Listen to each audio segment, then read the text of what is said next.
नमस्कार, बहुत स्वागत है आपका विंध्या टाइम्स में। हाजिर हुए दोपहर तक की दो बड़ी खबरों के साथ बात कर लेते हैं पहली खबर की, जहां 5वीं और 8वीं क्लास की बोर्ड परीक्षाओं में नकल कराए जाने के वीडियो बार बार सामने आ रहे हैं, जिसके बाद गुरुवार को परीक्षाएं शुरू होने से 2 घंटे पहले 8वीं बोर्ड परीक्षा के सोशल साइंस का प्रश्न पत्र लीक हुआ, जो सोशल मीडिया पर जमकर वायरल हुआ है। मामला सामने आने के बाद जिम्मेदार सफाई दे रहे हैं और मामले को दिखवाने की बात भी कह रहे हैं।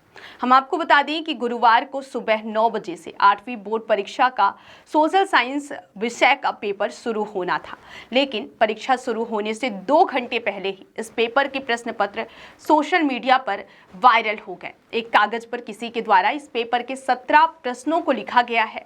साथ ही उसके नीचे प्रश्नों के उत्तर इस विषय की गाइड में किस पेज नंबर पर हैं, यह भी उत्तर में लिखा गया है।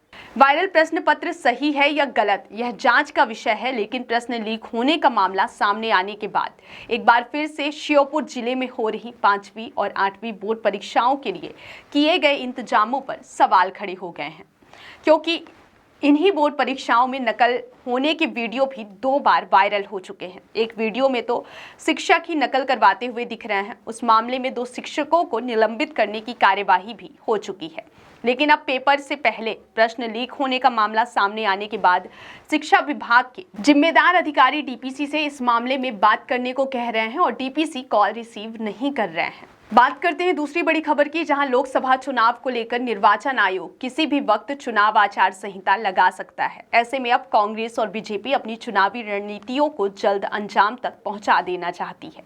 इसलिए कांग्रेस और बीजेपी के बड़े नेता जनता से कई तरह की अपील करते दिख रहे हैं। ताजा मामला कांग्रेस के दिग्गज नेता और पूर्व मुख्यमंत्री कमलनाथ का है। उन्होंने अपने सोशल मीडिया प्लेटफॉर्म एक्स पर एमपी की जनता के नाम एक भावुक अपील की है। कमलनाथ ने अपनी इस पोस्ट में लिखा है कि मध्य प्रदेश के सम्मानित नागरिकों, लोकसभा चुनाव में कुछ ही हफ्ते बचे हैं। प्रदेश और देश के भविष्य का निर्माण करने के लिए आवश्यक है कि यह चुनाव जनता के मुद्दों पर लड़ा जाए, न कि मुद्दों से भटकाने वाले जुमलों पर। एक तरफ कांग्रेस पार्टी है, जिसने स्पष्ट वादा किया है कि किसानों को एमएसपी की गारंटी दी जाएगी। कमलनाथ लिखते हैं कि नौजवानों के लिए केंद्र सरकार में 30 लाख सरकारी नौकरियां दी जाएंगी। गरीब महिलाओं को हर साल 1 लाख रुपए आर्थिक सहायता दी जाएगी। अग्निवीर योजना समाप्त कर सेना में नियमित नियुक्ति दी जाएगी। सामाजिक न्याय के लिए जातिगत जनगणना कराई जाएगी। कमलनाथ आगे लिखते हैं कि दूसरी तरफ भारतीय जनता पार्टी है, जिसने एक भी वादा ऐसा नहीं किया है जो समाज और जनता के हालात बदलने का वादा करता हो। 10 साल की मोदी सरकार की नाकामी छुपाने के लिए भाजपा सिर्फ समाज को बांटने की राजनीति कर रही है। हम सबको भाजपा की इस चालबाजी से सावधान रहना है और खुशहाल भारत का निर्माण करने वाले मुद्दों को पहचानना है। बहुत बहुत धन्यवाद।